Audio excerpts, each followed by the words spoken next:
দুর্গম পাহাড়ি জনপদে যেখানে বিশেষজ্ঞ চিকিৎসা এখনো অনেক মানুষের কাছে স্বপ্নের মতো, সেখানে মানবিক সহায়তার হাত বাড়িয়ে দিয়েছে বাংলাদেশ সেনাবাহিনী।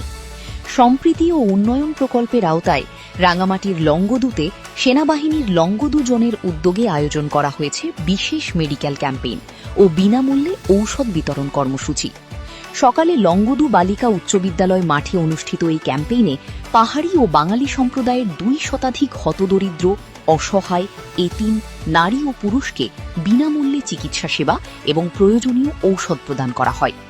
লংগদু জোন অধিনায়ক লেফটেন্যান্ট কর্নেল মীর মুর্শিদের নির্দেশনায় পরিচালিত এই ক্যাম্পে চিকিৎসা সেবা দেন গাইনি বিশেষজ্ঞ ডাক্তার আনিকা বুশরা এবং লংগদু জোনের মেডিকেল অফিসার ক্যাপ্টেন আবরার। চিকিৎসা কার্যক্রমে সহযোগিতা করেন সেনাবাহিনীর অন্যান্য সদস্যরা। বিশেষ করে দুর্গম পাহাড়ি এলাকায় নারীদের জন্য গাইনি চিকিৎসা সেবা পাওয়া অত্যন্ত কঠিন, ফলে এই ক্যাম্পেইন স্থানীয় জনগণের মাঝে ব্যাপক সাড়া ফেলেছে। সেবাগ্রহীতারা বাংলাদেশ সেনাবাহিনীর প্রতি কৃতজ্ঞতা প্রকাশ করে বলেন, এমন উদ্যোগ তাদের স্বাস্থ্যসেবা প্রাপ্তির সুযোগ আরও সহজ করেছে। জোন অধিনায়ক জানান, শুধু নিরাপত্তা নয়, পাহাড়ির মানুষের কল্যাণে বাংলাদেশ সেনাবাহিনী সবসময় কাজ করে যাচ্ছে। ভবিষ্যতেও এই ধরনের মানবিক ও জনকল্যাণমূলক কার্যক্রম অব্যাহত থাকবে।